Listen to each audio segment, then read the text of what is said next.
welcome to Lombardi's Legends podcast. Wags, what can I say? I'm still out of breath a little bit after last night's big win. Packers are 2-1, took care of business on the road against the San Francisco 49ers, a good San Francisco 49er team. And I've been smiling all day here on Monday, just thinking back about all the good that we saw last night. Yeah, there's a lot to smile about. And the best part is, as good as the Packers played, we pulled out the win. That would have been really devastating. I felt like they deserved to win the game last night. Almost let it slip away from them. But some last 37-second magic from Aaron Rodgers, Davonte Adams, the offensive line, and then, Mason Crosby comes in and just does what Mason Crosby does. Yeah, it was a phenomenal performance. I thought it was a team effort overall.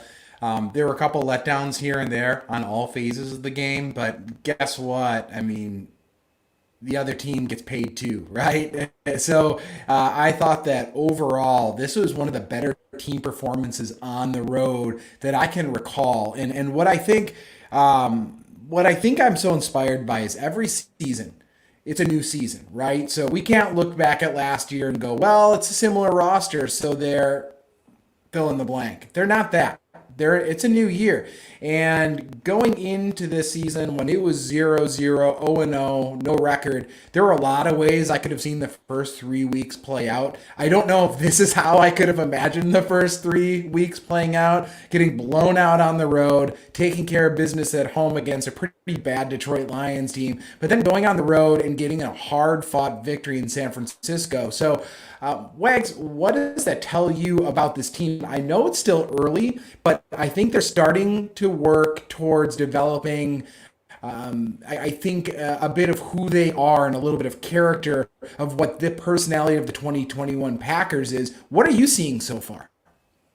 Yeah, for sure. And you asked me last week if the win against the Lions washed the bad taste of week one out of my mouth. I said, I don't know. I was a little bit unsure. It was a wait and see. This week took the bad taste of my mouth out of week one, and certainly I still wouldn't have liked that to happen, but it was just one game, and now we're 2-1 after getting a big win in San Francisco. I don't know if before the season, even before that week one game, if a lot of Packer fans would have really thought we had better than even a 50-50 shot of winning in San Francisco on week three, especially without David Bakhtiari, without Elton Jenkins. This was not necessarily a week where we would have expected to go in and get a win. They just played extremely well. And so you have to feel a lot better now. Listen, I don't expect the Packers to go out and go 16-1 now after getting a big win. But you certainly have to feel a lot better about the Packers' chances of being the team we thought that they could be. They're still going to have bumps in the road, certainly, but I think you have to feel a lot better about the defense. They're coming into their own. Certainly, San Francisco had their moments offensively against this defense, but overall, you've got to feel a lot better about what they're capable of. And then, obviously, with the way the offense played last night, coaching staff, I thought, had an outstanding game plan. So credit all around for this Packer team, and now I'm ready to say, okay, preseason's over, gentlemen. 3 weeks into the season, let's buckle up and see where this team can go from here. Let's talk about Aaron Rodgers. I mean, he's the guy, right? He's the guy that gets things going. Not another monster 300-plus yard game, but I thought early in the game played really well. Had a couple drives there in the second half that were a little frustrating, but near the end of the game, I mean, that's all water under the bridge pretty quickly, right? When he makes some of the throws that he makes. I think about the MVS touchdown in the corner. Talk about a game of inches, right? Very close play there. But then, of course, that final 37 seconds, I can't say enough about how impressive that drive was in that amount of time. It doesn't happen very often. Aaron Rodgers makes it look a little ho-hum at times because it looks so easy to him. But Fred Warner, San Francisco 49er linebacker, he was mere centimeters away from tipping that ball away from Davonte Adams with the first play that they drew up with 37 seconds left. The next play, Rodgers again able to find Davonte Adams, or shortly thereafter, I should say. I believe it was a third down play. But Aaron Rodgers was masterful under pressure yet again in this game. What does that say about his psyche? Is it fair to say he's interested in this season, Wags? I think it would be fair to say most Packer fans by now have seen the viral video of Aaron hunched down on the sideline waiting for the kick from Mason Crosby and jumping up and bear hugging defensive coordinator Joe Barry, who just happened to be the nearest guy standing next to Aaron at that point. I think he's invested. He was excellent last night. Dane, I don't want to get into all of my nervousness from before the game, but I will admit that we chatted before the game, and I was openly wondering, is this going to be a fully invested Aaron? So it's a fair question. Regardless of what Aaron wants to say or push back, I think it was a fair question given everything that we had seen in the offseason in week one. He quieted some of those things certainly in week two, but this was the real answer for me. Aaron is a competitor. He is going to do everything he can to prove that he can still play at an MVP level. Last season was not a fluke, and that he's going to do everything he can to help his team get as far as they can get this season. Yeah. Davonte Adams. Every week, I swear, another game where, he had 130 some odd yards receiving, able to come back from what looked like a disastrous hit late in the fourth quarter. I think all of Green Bay and all of the state of Wisconsin was holding their breath when he went down, and he looked hurt, legitimately hurt. Sounds like it was more of lost his breath than a head injury, and it wasn't clear, judging by what the camera showed, but he was able to get back up and perform at such a level again. I mean, dare I say, is Davonte playing some of the best football of his career right now, which is almost unimaginable after what he did last season. But another game, another 100+ yards, and it's almost come expected from Davonte. He's out there. He's going to get 100+ yards. A fair number of the throws from Rodgers to Adams were very short throws that he made something out of. It was clear that early on in this game, a masterful performance by the coaching staff, as you mentioned at the top. They wanted to get Davonte involved early, but I think they also wanted to get the ball out of Aaron's hands very quickly, not only because of this vaunted pass rush from the San Francisco 49ers, and we'll get to the offensive line in a second, but also just with an inexperienced offensive line in front of Rodgers, and I think that game plan came to fruition. But Davonte Adams, Wags, was just remarkable yet again. He looked so smooth with the ball in his hands, and he is as dangerous as any receiver in football right now. Yeah, and certainly the Packers did a really nice job. Not that they weren't going to try to feed Davonte. Obviously they were. But once Quan Williams and then Josh Norman later in the first half went down, Packers were going right at the 49ers, the rookie. His name escapes me, but he was oftentimes, not all the time, but oftentimes lined up. Anytime Davonte was lined up across from that kid, they were going right at him. Some beautiful back shoulder throws. I haven't seen some of those back shoulder throws like that since Jordy Nelson was gracing the green and gold. And obviously, Davonte and Aaron have a special connection. So they have just as good, if not a better connection as Jordy and Aaron had. But they were just feasting on that. They were moving Davonte around. He was lined up in the slot quite a bit last night. So they were doing anything they could to get him into space and exploit mismatches and, frankly, just get the ball in his hands. There were a few throws that it was all Davonte. He certainly had some help from MVS or Tunyon or Lazard, whoever was in front of him, throwing some blocks. But I mean, they threw him the ball 2 yards, and Davonte made 8, 9, 10, 11 yards out of it. So you've got to give him a ton of credit. Just to go back to Aaron for a moment, Dane, some of the throws he made last night, how ridiculous were a few of those throws? I mean, the stat line wasn't the most incredible Aaron Rodgers game that we've ever seen. I mean, 261 yards. He was accurate for the most part. 2 touchdowns. It wasn't like a 5 touchdown, 360-yard game or whatever. But some of the throws, that throw, the touchdown to MVS. Is there? I mean, have you ever seen?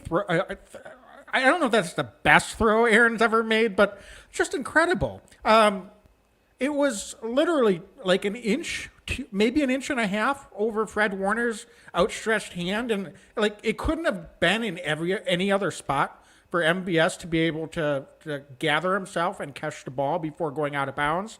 There were a few others, certainly. Obviously, the last possession, those 2 throws were incredible.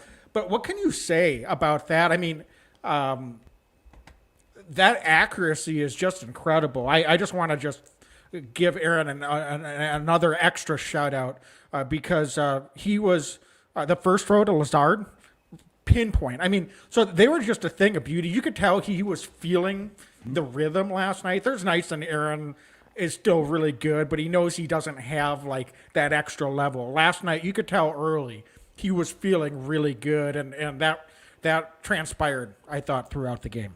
Yeah, and MVS today said he thought that was the best ball he'd ever caught from a quarterback in his entire life, and I don't disagree. It was incredible, and that's the thing is some of those throws, right?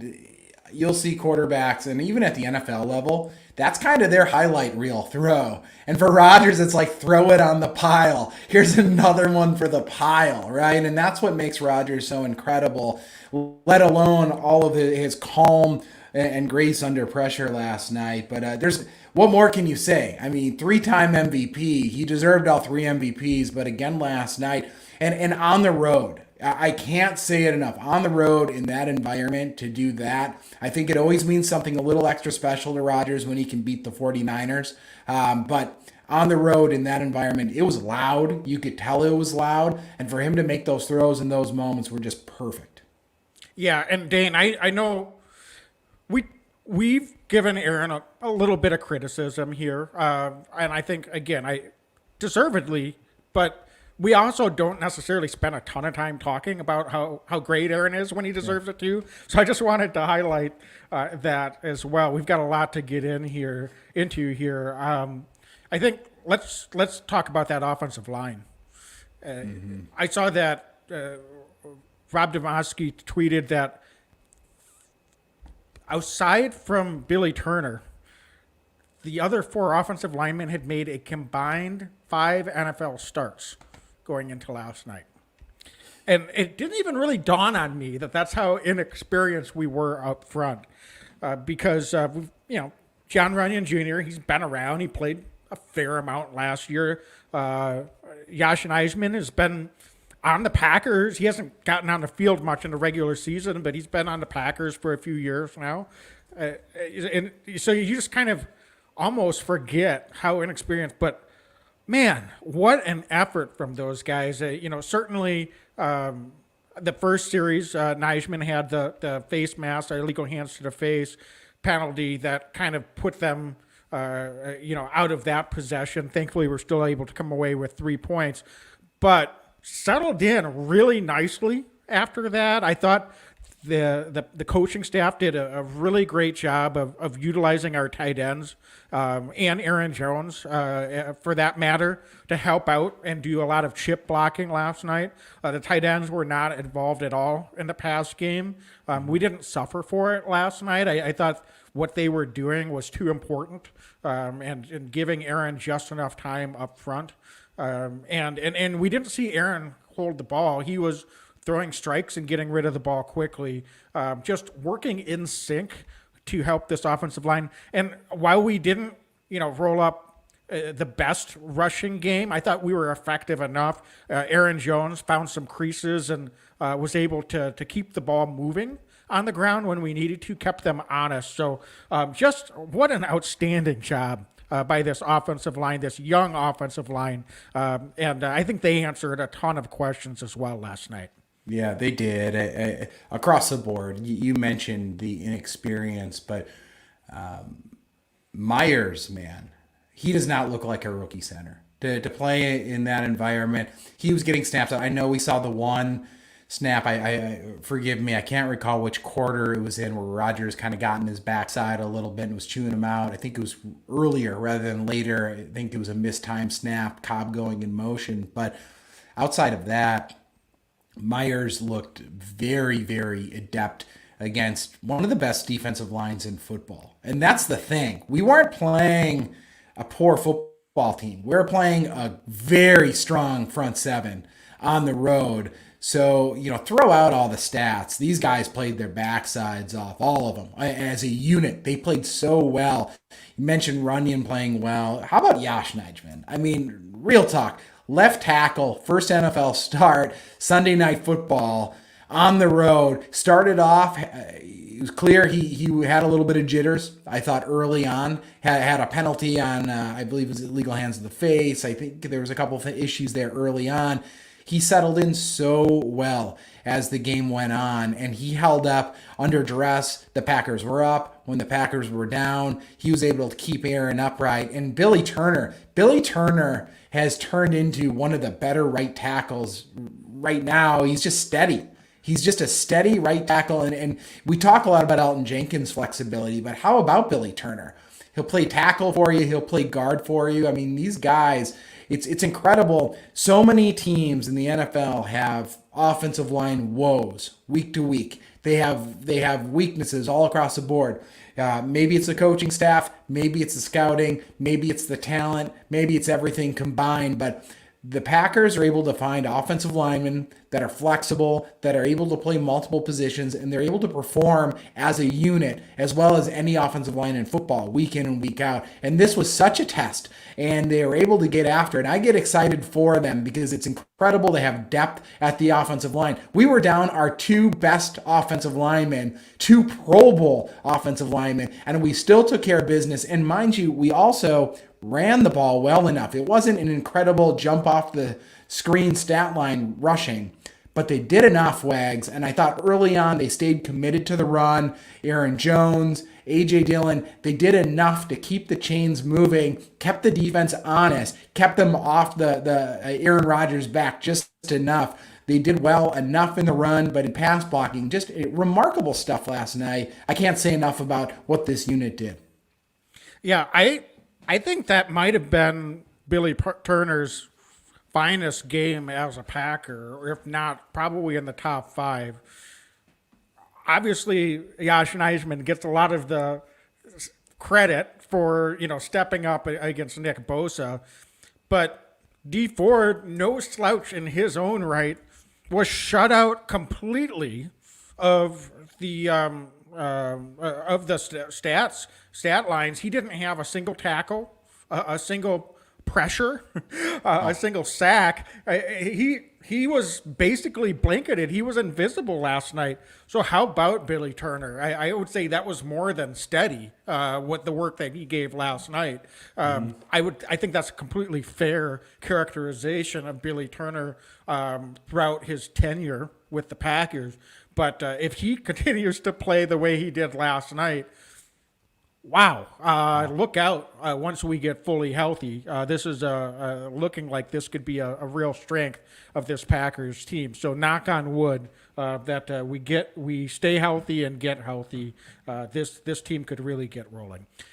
Dane, I guess, I don't know if there's anything else offensively that you wanted to touch on, but I think one other thing real quick that I just wanted to highlight was, even though we didn't get quite as much of an impact from secondary receivers as I thought we might need to heading into this game, I thought, obviously MVS had a few catches, including the touchdown, a long, deep pass, finally connected.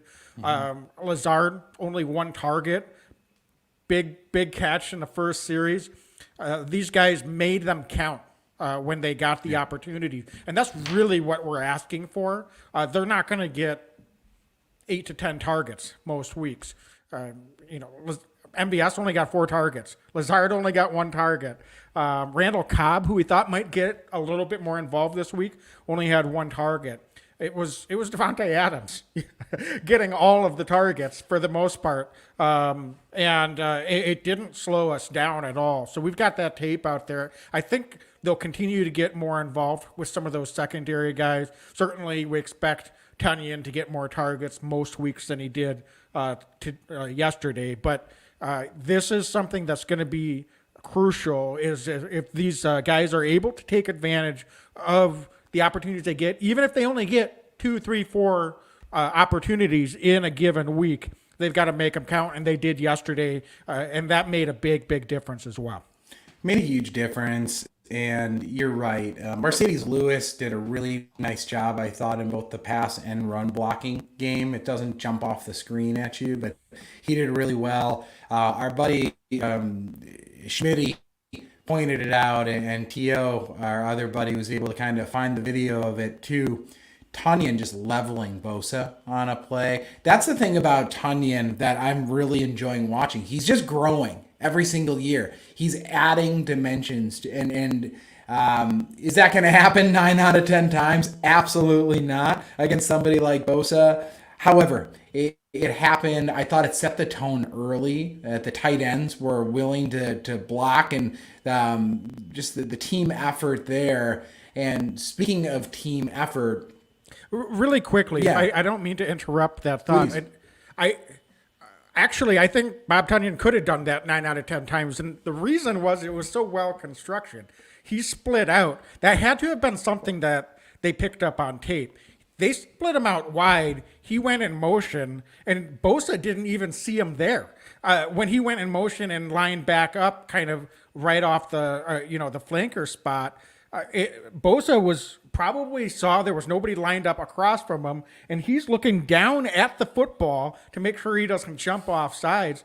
So he didn't even notice Tunyon was there. So not taking anything away from the block because it was awesome, but he kind of blindsided Bosa a bit on that play. But that was just well executed, well prepared by the coaching staff, and great job by Tunyon and Rodgers for selling it and setting it up perfectly. But when you do those types of things to get that look, and you notice on tape, hey, if pre-snap, once he locks in, he's not going to be looking down the other side of the line of scrimmage. He's only looking down at the football. That gave the Packers an opportunity to put him in a position to pancake Bosa, and I love that it got on tape. So again, taking nothing away from him, but that was a really well constructed design all the way around.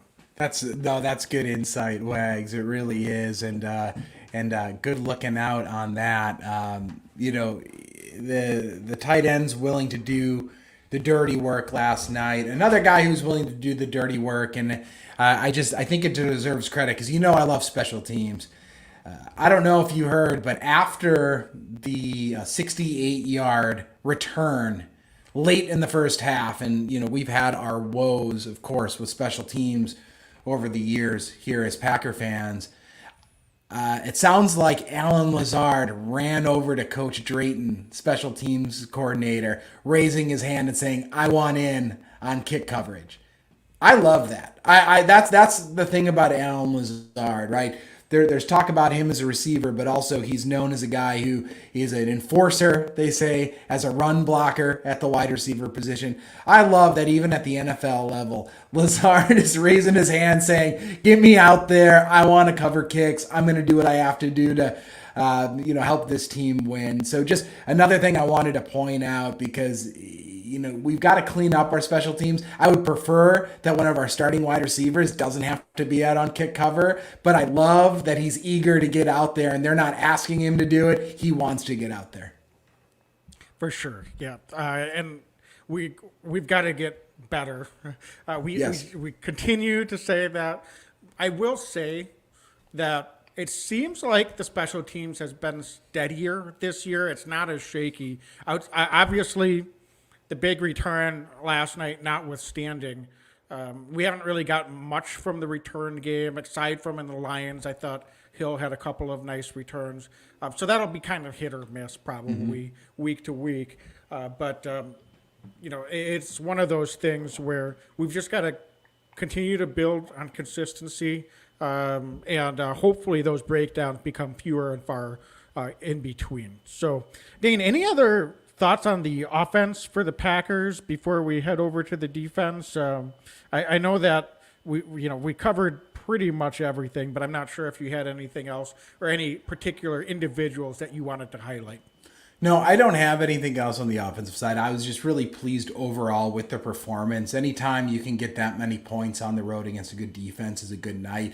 I know that there were some weird flags all over the field on both sides. I thought in the first half, Packers benefited a little bit at times. Second half, the 49ers absolutely benefited on some of the flags that were thrown. But I think that everything kind of evened itself out. These are two teams that were really battling throughout the game. They both wanted the win pretty badly, and just really pleased with how the offense performed because, as you mentioned, the second half of the Lions game, I was like, is that just kind of a mirage? Is that just kind of what it is? I don't think it is now. All of a sudden, it's like I think this offense is clicking and they're playing well on the road into harsh environments, and I expect that to continue now going forward. Yeah. So I think one of the things that we could do is spend a lot of times complaining about the officials, but I like your instinct. Let's just brush over that. It wasn't the best officiated game. Let's just put it that way. Thankfully, it didn't end up costing us. There's lots of ways you can look at that, but there were certainly a few big moments that may have kept the 49ers' chances alive, but you know what? At the end, I feel like this was a hard-fought football game. Give credit to the 49ers for taking advantage of opportunities, particularly in the second half. They played well in the second half, and the Packers, I thought, played a really good game overall. So it was just a really hard-fought football game from both sides. And so I think that's the best way to get a takeaway from this game. So, Dane, before we talk about the defense, let's talk about DraftKings. Yes. DraftKings is the official sports betting partner of the NFL. And I know that they've got some pretty cool promotions for folks that have not signed up for them. And you got a chance to sign up over the weekend. So can you tell us a little bit more about the deals that they got for you? Listen, it was awesome, Wags. I'm not even kidding here. For real, DraftKings, we were able over the weekend, my wife actually signed up through the Sportsbook app. If you put in the code TPPN, you will receive $150 free bets if you place a $1 bet. And I'll tell you what, I'm not going to tell you how Andrea fared, my wife Andrea, over the weekend, but I will tell you that she really enjoyed it. She downloaded the app. It's the DraftKings Sportsbook app. She was able to get in there. There's huge cash prizes, even if you're in a state where you can't bet on the individual games. I mean, there's so much that can go on here, but I've got to tell you, use the promo code TPPN, receive $150 in free bets for placing a $1 bet. I mean, it's free. You got to basically go ahead and do this, right? Yeah, and so it does count for the daily fantasy as well, right? Because yes. I know that we did get some questions out there that, hey, we can't use the sports book in my state. But if you make a deposit and just want to do daily fantasy, you will get that $150 bonus if you use that promo code TPPN. Folks, we bring you free content here, so we really appreciate it. If you're going to use DraftKings Sportsbook anyway, go ahead, use that code, support the show. We certainly appreciate you doing that. So, all right, Dane, let's before I sign off on that, I do have to say, download the DraftKings Sportsbook app now and use promo code TPPN to receive $150 in free bets when you place a $1 bet on any football game. That's promo code TPPN this week at DraftKings Sportsbook, an official sports betting partner of the NFL. Must be 21 or older, New Jersey, Indiana, or Pennsylvania only, new customers only. There is a minimum $5 deposit and $1 wager required. One per customer, restrictions apply. See DraftKings.com/sportsbook for details. Gambling problem, call 1-800-GAMBLER or in Indiana, 1-800-9-WITH-IT. All right, very good. So, Dane, let's move over to the defensive side of the ball. And I thought this was a really good effort, and it, to me, starts with the guys up front. We were talking before the game, all season really, when can we get these defensive linemen going? And they answered the bell in a big way last night. Talk about the big guys up front on the offensive side of the ball. Equally, I think almost as impressive was the work that our defensive line did last night as well. Kenny Clark. Holy smokes, Kenny Clark. The stats aren't going to jump off the page, couple tackles, I believe, but he was unbelievable at the point of attack. He was disruptive all night.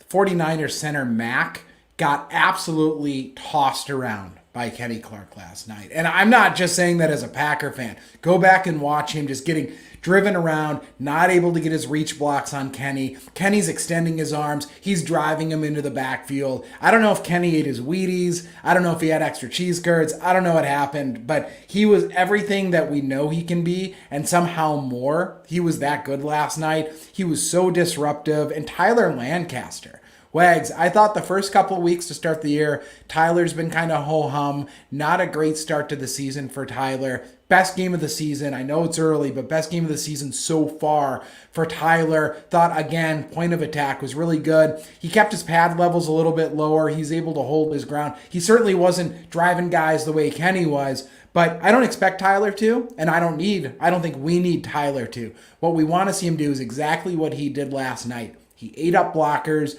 He was aggressive.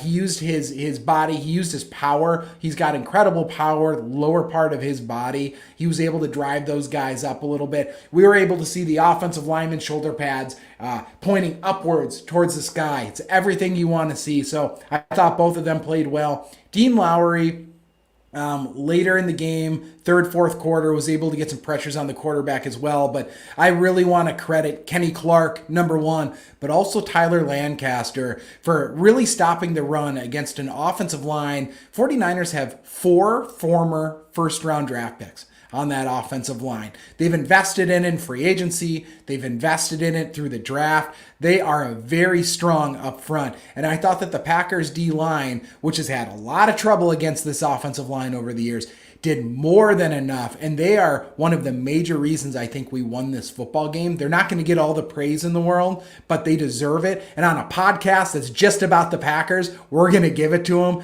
Huge kudos to the defensive line. You win more games than not up front with your offensive and defensive line, and that's why we won last night. Yeah, and it really helped. Kenny Clark, by the way, very first play, just throws his man aside and causes a tackle for a loss. He doesn't necessarily get the tackles when he does that. In fact, usually he is not the one that ends up getting the tackle, but he's really the reason those plays are happening. So, yeah, he was just a monster last night. Just incredible job. But what I was going to say is the fact that the defense was able to get stops early in the game helped this defensive line tremendously last night. They were able to stay fresh into the second half. We talked a little bit about whether we might see some more snaps from TJ Slayton. Jack Heflin was activated last night for the first time in his young career.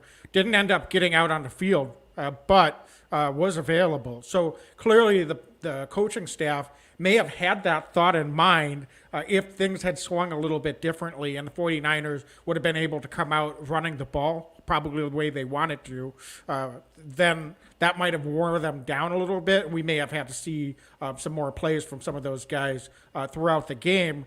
As it was basically the same as what we've seen the first 2 weeks. It was Kenny Clark, 62 out of 70 defensive snaps. Dean Lowry and Kingsley Keke at 44 and 42, respectively. Tyler Lancaster, as you said, made the most of his 17 snaps. And then TJ Slayton was only out there for 2 snaps last night. So it was really just three guys, and then Tyler Lancaster was in there for a handful of snaps as well. But you got to give these guys a ton of credit for the work that they did. But it certainly, I thought, helped a lot that they were able to make a couple of stops early in the game, and that kept them fresher into the third and fourth quarter. Wags, does it make you nervous at all that Kenny Clark's taking that many snaps this early in the season? I mean, this is a must-win game. I mean, quote unquote, must win. It's so early in the season, but you really want to win the game that we just won. Does it concern you that he wears down if he's playing that many snaps? Because I feel like, me personally, I ask it, it's a leading question. I think he's playing a little more than I would like. I would like him closer to the 50 range, 55 range, but when he's getting past that 60, that's just a lot of reps on a big man's body. Yeah, I don't know. Possibly. It's sort of like how many pitches should a starting pitcher throw in a game. It could vary from player to player, right? He's had some back issues. He's still a young guy, but he's had some back issues the last couple of seasons. So you've got to be conscientious of, I think, the amount that he is out there, to your point. We don't have any other options, but him not being out there is worse than getting fewer reps, that's for sure. Mm-hmm. I'm not sure. I think Kenny obviously is going to want to be out there as much as he can, I'm sure. So I don't know if I have the exact answer for you. I haven't looked around the league to see what your average star defensive lineman gets as far as snaps every game. I'm sure Aaron Donald doesn't come out too often on the Rams, and Kenny Clark is not Aaron Donald yet. But if he wants to be one of the best nose tackles in the NFL, he's going to have to be putting in the work every week. So, you know what? I think the coaching staff and Kenny are going to have to work together and be honest about what he can give you. And if they can work some other guys in here a little bit more, great. If we're getting the level of production and performance that we got last night from everyone, it makes it a lot easier to work them in for more snaps throughout the game as well to give Kenny some additional rest. Certainly, if the Packers are able to play really well and make the score a little bit more lopsided, Kenny can get some rest in those games as well. Mm-hmm. It's a little bit easier said than done. There's not a lot of blowouts in the NFL, but if that's an opportunity, obviously they'll take it. I'm a little bit surprised we haven't seen a bit more of TJ Slayton, and I thought we would see a little bit of Jack Heflin last night after he's activated. So I'm slightly surprised by that, but perhaps there's a plan to start getting those young guys involved a little bit more at some point, but it hasn't happened yet, so we'll have to see how that works out as we move forward. Dane, on the edge, obviously, still without Rashawn Gary, I thought Preston Smith he just continues to be the standout as far as I'm concerned. His performance in the first couple of weeks, I thought, went a little bit under the radar. Last night had a really, really fine performance again. Isn't necessarily racking up, Myles Garrett-like sack numbers, but he is definitely going to command a lot of attention. I thought he did some of his finest work against the run, just setting the edge. This was a 49ers offensive line that just destroyed us twice 2 seasons ago.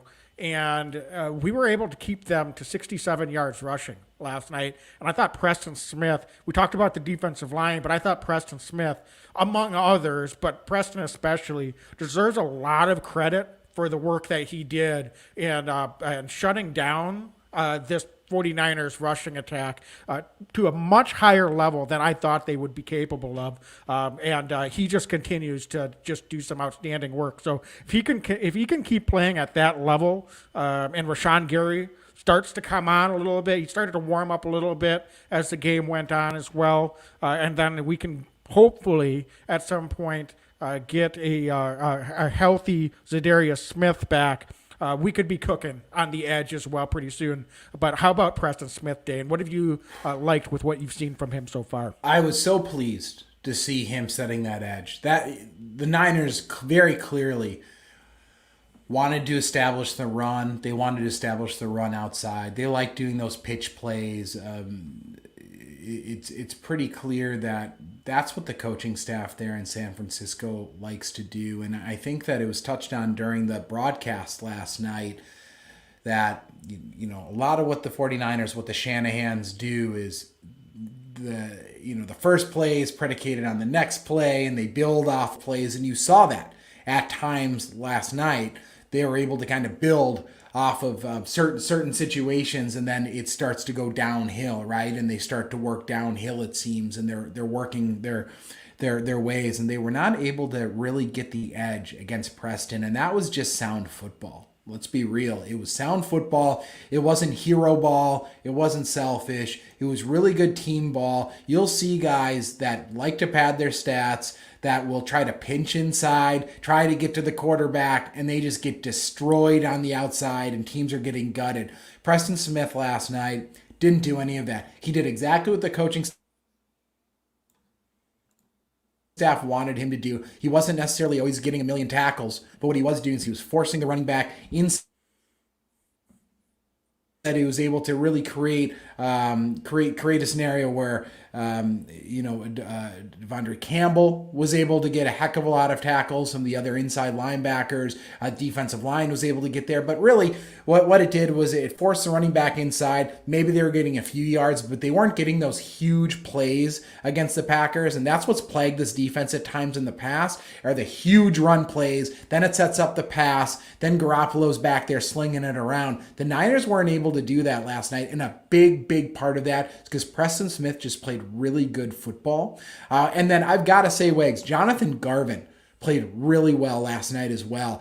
Second year with the Packers, as active as I've ever seen him in the backfield for of the opposing team's backfield. Thought that he was using really good hand placement, using his speed to his advantage.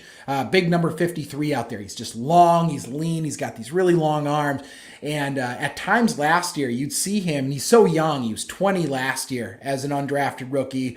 This year, he's 21 years old. He's still just a young guy. But at times, he wasn't using that length to his advantage, and he'd get kind of eaten up by these big-time offensive tackles.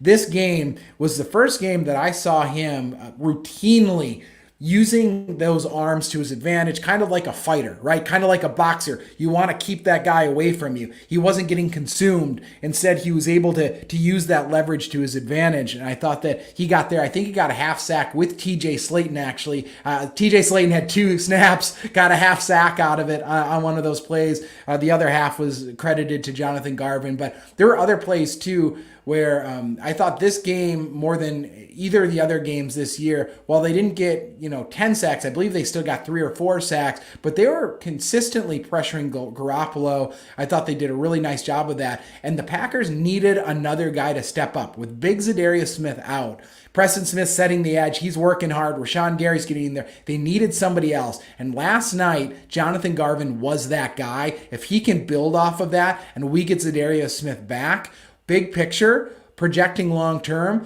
this makes that pass rush that much better. But good on Jonathan Garvin last night for doing what I think the Packers really believe he can do. For sure. And on that sack, I was thinking, oh, that's Rashawn Gary. Nope, it's Jonathan Garvin getting in there. And that makes a big difference when we can get some of those secondary guys getting involved, for sure. Lee86, thanks for joining. He agreed with your comments on Tyler Lancaster, saying Lancaster impressed. Usually he feels decent, but he actually pushed the pocket here and there. Absolutely. I thought we were getting a nice push up front.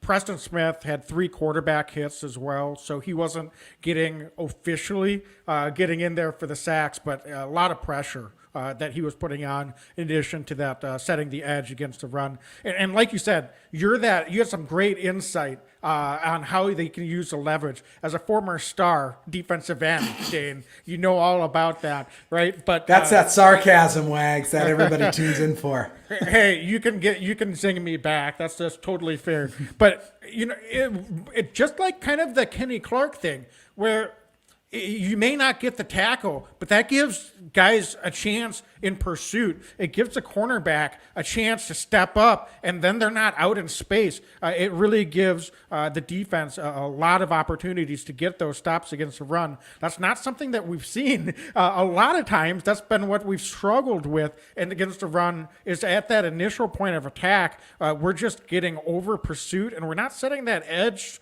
very well, and that's putting a lot of pressure on our linebackers at second level. I know we've had a lot of inside linebackers take some heat over the years, from yours truly as well, I might add. But the fact of the matter is it starts with those guys on the edge and up front. And last night, I thought it was a textbook display of how you can play against the run, the way that they were using their fundamentals and technique. So you've just got to give them a ton of credit. Dane, let's talk about the secondary. What a performance last night. And I know the 49ers got theirs a little bit in the passing game at times, but we talked a little bit in the Insta Live after the game last night. Some of those catches that they were making, we were like draped all over 49er receivers. That catch that Deebo Samuel made in the fourth quarter on that last drive, I still don't know how he pulled that football in. Incredible. Jair Alexander could not have played that better. Not to mention, he had his arm wedged perfectly between Samuel's hands, trying to knock the football out. It's a pass that I swear doesn't get completed 99 out of 100 times.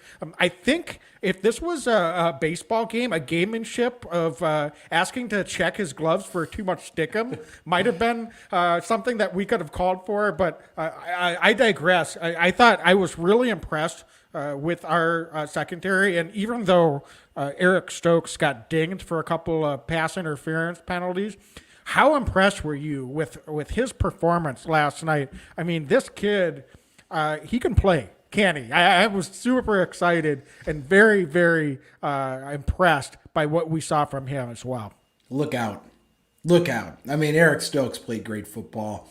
That first flag, absolutely. That second flag, absolutely not. They should have picked that thing up as far as I'm concerned. But Stokes played incredible football last night.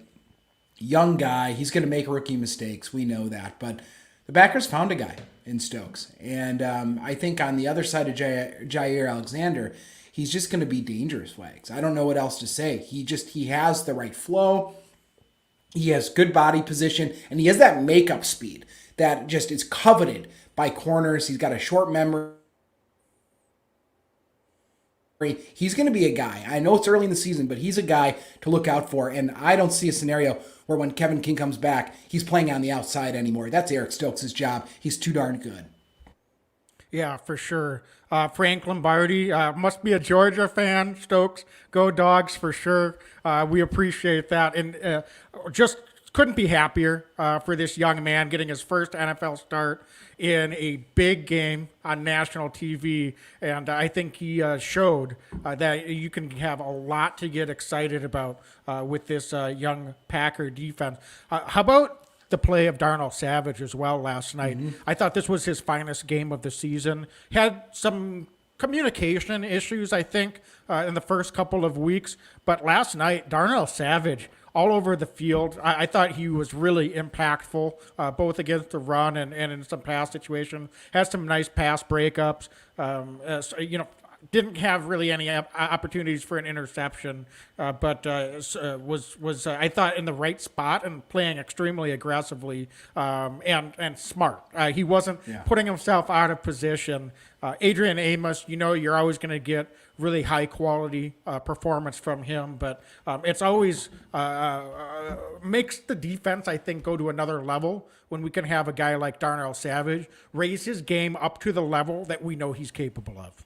Yeah, I think you're absolutely right. And Wake, just for those that are downloading this podcast later, we're also broadcasting live as we record this on Facebook and on YouTube. The most of the time it's right after the ball game, but tonight we're doing it on the Monday night. We'll be recording again live 7:30 p.m. Central Time on Thursday if you want to join us. But also, those of you watching live, you can always find us on iTunes, YouTube, Spotify, Google, wherever you get your podcast, basically. I just want to fill that in now. But going back to your question, Wags, you're right. They were active across the board. I actually thought that to a man, they all played really good football. I mean, the Packers only played 3 cornerbacks all night. It was Jair Alexander, with Stokes, and Shannon Sullivan. Stokes, as a rookie, playing all 70 snaps across from, I should say, Jair Alexander. Shannon Sullivan playing 44 snaps. And I'll tell you what, even with the Kevin King illness, even when he's back, I think the best 3 corners are what we saw last night. I've seen some of the Packer Twitter kind of getting on Shannon Sullivan a little bit. I disagree. I thought he played pretty well. I think that there was a glaring play near the end of the game on Kittle. But I'll tell you what, Kittle does that to a lot of players. I thought for most of the game, the Packers were able to mitigate the big play from the 49ers. And you're going to give up a little bit here and there. But I thought overall, this is a really good core 3 to have. And I'm excited when we get Kevin back that he can get mixed in certain situations. But I'm hopeful that this is kind of the 3 we see going forward. They feed off each other. I think that they're all aggressive. And I'm talking about the cornerback group. Of course, it's safety. Savage played phenomenal. You mentioned Amos, and then Wags, for the first time this season, to my knowledge, just kind of going back the first 3 weeks, we saw that 3 safety look. That's something that we saw a lot more of out of Coach Pettin. So when we start to look at what are the differences between defensive coordinators from Pettin to now Barry, I think one of them is we didn't see as much 3 safety, but we're seeing more of that now. We saw Henry Black get worked in. I know Vernon Scott still coming back from the injury, so the Packers were able to get him in there, him being Henry Black on that dime, that defensive back there. He was able to get a tackle in there, played some good special teams, but just kind of interesting to see. I'm looking at his stat line. He had 13 snaps he played on the defensive side. So curious to see if the Packers add that wrinkle more as the season progresses, especially as other safeties get available. Is that something where Kevin King comes in the slot? Shannon Sullivan takes some of those safety looks. I don't know. Packers are really going to be opportunistic this year to really strong performance from a really, really good defensive backs. And Wags, to your point, going back, some of these receptions were miraculous by the 49ers last night, and the Packers still were able to win the football game. I'm really encouraged by what we're seeing right now. Yeah, for sure. And I think one of the things that you're bringing up about who's going to be out there, we know who the main core guys are, and I completely agree. Eric Stokes is now the starting cornerback for the Green Bay Packers. Kevin King is absent an injury, not going to be starting on the outside. It could be somewhat matchup dependent too. I could see where there may be some opponents where it might be a little bit more Kevin King, or some opponents it might be more Shannon Sullivan, or some opponents it might be more Henry Black, or when he's fully healthy, Vernon Scott. The way Vernon Scott played in the preseason, I wouldn't be surprised if they work him in once he's really fully healthy and ready to go. He wasn't active yet for this past game, but was practicing last week. So to your point, when we have our full complement and hopefully we remain healthy, that's going to be an interesting thing to see. I don't think we're going to see Henry Black and Vernon Scott out there at taking plays away from any of those core guys. Yeah. But depending on the opponent and depending on the looks that the defense is giving you, we could see a third safety out there in some nickel or dime situations instead of a third corner, perhaps, depending on what type of coverages we're looking to play, etc. So, it's always nice to have flexibility, and it takes away a lot of problems when we've got 2 corners out on the boundaries that are going to be able to blanket the other team's wide receivers. And we don't expect them to never get beat. Eric Stokes is still obviously going to be learning, but if he has the same trajectory as a guy like Jair Alexander had in his first season, it's not going to take him long to be playing at a high level, even here in his first season. So I'm excited, very excited after what we saw from him last night. Wags, middle linebacker, inside linebacker last night. Chris Barnes went down early. He was my X factor of the week. And unfortunately, he went down early in this one with, it looks like, a concussion. Devondre Campbell is continuing to put on a show, I think, for the Packers. He seems to have, early in the season, a nose for the football. Was able to recover that football on the fumble last night. Had an interception the week previous. How impressed have you been with him as a free agent signing on a one-year signing? Because he seems to be filling the gaps. He played all 70 snaps, and he's really... the more I'm watching him play, the more I like the energy he brings to the team. It's clear the other guys are, he's fitting in with more of the vets that have already been on the team for some time. But I really like his nose for the football. Yeah, he's playing well. I mean, I can't honestly think of any plays where I was like, what was he doing on that play? I mean, he's playing good football. So if he can keep that up, that's fantastic. I'm very pleased with what we've seen from him. Hopefully, with the concussion, I'm sorry, I'm blinking out, but hopefully with the concussion for Chris Barnes. Chris Barnes. Thank you.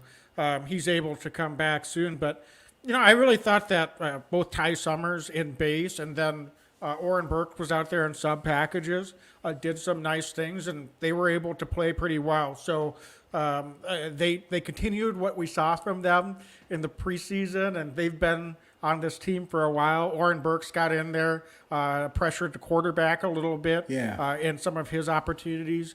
So that's encouraging. Again, we talked about some of the receivers taking advantages of the opportunities they have, even if they're limited.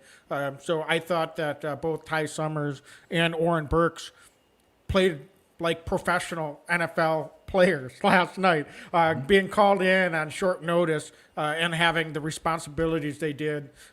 Just kudos to them as well.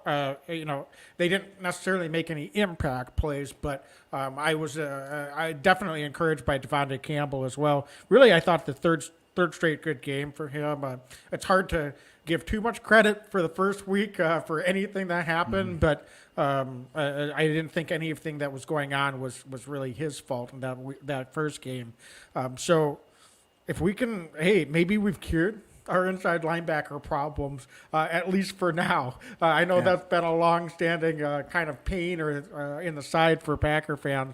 But if we continue to see the play that we've gotten from Devondre Campbell and he can stay healthy, that's going to be something that's going to help this defense continue to get better and better. Wags, Oren Burks, I thought, really was able to shoot up the middle and provide some pressure. Kind of, as you mentioned, a continuation of what we saw in the preseason. It's exciting to see him get some meaningful snaps and be able to produce a little bit there. So I think it's just really worth highlighting that. And I thought that Ty Summers... There was one play in particular where he was really able to go from one side of the field, track the running back, was able to get all the way across the other field and make the fill for maybe a 3 or 4 yard gain that if he doesn't make that tackle, we're talking the safety's making the play hopefully 15, 20 yards downfield. So a couple plays that I wanted to highlight there just because it was noticeable even on the screen for both of those guys to be able to come in. We saw that Ty in the base, Oren more in the passing situations. I think Oren ended up outsnapping Ty by about 5 snaps just because, third, fourth quarter, the 49ers were throwing the ball a little bit more. But both those guys got an opportunity. If Chris Barnes is unable to go next week, and I know we'll be doing our preview on Thursday, I expect the Packers to combat the Pittsburgh Steelers the same way. For sure on defense, but Oren Burks is going to work his way in, and the Packers are going to throw 2 different guys at that situation and make Ben Roethlisberger and the Pittsburgh Steelers offensive line, which has been absolutely atrocious, try to block these guys. I think they're going to have a hard time. I completely agree. So we'll be able to get into that more, as you said, on Thursday night. So Dane, I don't know that there's much to say, but I'll let you take the lead on it. Mason Crosby. What else Wow. can you say? We would be remiss if we didn't give him a big shout out. 3 for 3 on the field goals. It's not just about the last one, nailing a 54-yarder in that first series. That game could have swung momentum-wise a lot the other direction early. If after a nice first drive, the Packers kind of stumbled a little bit and got sent out deep into field goal range. But Mason goes in and nails a 54-yarder. That's something that you can overlook. That moment was big, I thought, because even though we didn't end up getting a touchdown, it was really important that we came out of that first series with points of the way we were able to execute and move down and deep into 49er territory. So, man, Mason just loved the guy. You know, the 49ers taking the time out to try to ice him, and he just sort of smirks, swings the leg a couple of times, and goes out there and nails the game winner. Yeah, I mean, what can you say? I thought that the whole crew, special teams crew, did a really nice job last night. But what I mean by that is I thought that Hunter Bradley had some nice snaps. Corey Bajorquez, the punter, by the way, new punter, he's been through, again, small sample size. He's been phenomenal in his time in Green Bay so far. But also he's the holder. And I thought that was a smooth transition all night. We saw that. And Mason was just able to do what Mason Crosby does. I don't know if you've had a chance to see the still of how close the 49ers were to blocking that final field goal. But we are talking, I talked centimeters from Fred Warner getting tipping that ball away from Davonte. Talk about a game of inches again. It was so close. And, I actually thought back today. We had an interview with J.J. Molson, who's on the Packers practice squad, the kicker, another kicker the Packers have under contract right now. And he talked about, in his time on our podcast, quite a bit about the mechanics of kicking. And I went back and thought a little bit about that, actually, after seeing some of the stills and rewatching the field goal. Mason Crosby didn't just have to kick a field goal last night under pressure. He had to drive the ball, so he's kicking the ball a little lower than he probably would prefer. He's certainly lower than he would for an extra point, just to make sure that the ball's going to get there. He's worrying about this guy coming off the edge. I think Robert Tonyan, he blocked the right guy, by the way. Tonyan blocked down, was able to just chip enough on the 49ers defender who's coming over. And then Crosby's able to kick a ball through the tiniest of windows first, just to get it over the offensive lineman's head, just to get it out of the outstretched hand. And then he's able to drive that ball through. And you could see Crosby, when that ball started to go left to right, he knew it was good and game was over. But you can't say enough about Mason Crosby. He's a guy who has had rough patches in his career, and he's been able to battle through this. We've talked about kickers having those difficulties in the past. Mason Crosby, headstrong. What a guy. What a performance last night. Yeah, I love that callback because it was such great insight from JJ. It's so easy as fans to take for granted that the kicker's only job is to make kicks.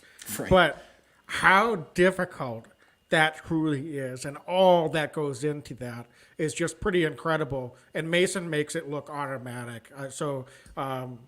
Yeah, man. And, by the way, he had to get a tackle on a kickoff. So it was a full day at the office for Mason. I say it every time, I prefer Mason never has to make another tackle in his life, but he did his best to keep the 49ers from putting 6 on the board before the half. It's not something that he should have to be doing. But I digress. Dane, we have just eclipsed the hour mark, but we do need to pick our big cheeses of the week before we sign off here. So it's pretty tough. This is a tough one to think about. Do you go with an Aaron Rodgers or a Davonte Adams, who definitely are very, very deserving of a big cheese? Or do you look at some other guys that had to step up beyond their normal duty and did a fantastic job? And I think you might know a couple that I'm talking about. Or just Mason Crosby, or there's guys all on the defensive side. So I don't know how we narrow this down, Dane, but I'm thinking we've got to do what we've got to do. Let's look for a big cheese on the offense, on defense, and I'm just going to automatically give Mason Crosby the special team big cheese of the week. So that way we've got a few to choose from. So who is your nominee? I think, first of all, on the offensive side of the ball, who do you think we should have for the big cheese of the week? Yeah, you're right. It's a really hard decision because of so many great performers, but I'm going to go with our pal Josh Nijman. I thought that he played too well to not get one. First game I mentioned, left tackle, first start ever, and to do what he did, undrafted guy. He's a guy that's the Packers have been developing over the last couple of years. For him to come out and do what he did on that stage in that moment, he held up so well against Bosa. Are you kidding me? I don't wish that on anybody, Wags. And for Josh to come out and perform, he gets my big cheese of the week. I am going to second that. So let's just lock it in for Josh getting the big cheese. You could go a lot of guys up front, but for him in that situation, it could have gone a lot of different ways. And not only did he step in and hold his own, I thought he actually performed quite well. In the run game, they were running behind him and John Runyon Jr. quite a bit. So he was giving good pass protection and opening up some holes in the run game. Big cheese of the week, offensive side of the ball goes to Josh Nijman. So defensively, for me, I'm just going to throw out Preston Smith. I think he's going to be my nominee. I think, again, we could go a few different ways. Jair had a really nice game, fantastic interception. But I thought what Preston Smith did up front was critical. You could say Kenny Clark. So it's difficult. We might have a split vote here, but we'll try to lock it in. But setting the edge, this was a 49er offensive line. We can't say it enough. That was running off tackle and to the outside at will against this Packer defense 2 years ago and just got shredded. And that was Preston Smith last night, setting the tone and preventing the 49ers running game from being able to open up those lanes and holes and be able to get to that second level with space. So I thought, again, there's a lot of different guys that deserve credit, but Preston Smith has been, I think, our most consistent performer on the defensive side of the ball for this whole season. That you could argue there might be a couple of other guys that are in that space as well. But last night, I thought he made the biggest impact to both against the run and then being able to bring some pressures with 3 quarterback hits and really, really doing a fine job of making an impact up front. Yeah, I think you're right. I can second that one. He just played too well, right? Preston Smith played really good football last night. Had a bit of a maligned year last season, and for him to come out, he's played really well to start the year. He's really stepped up.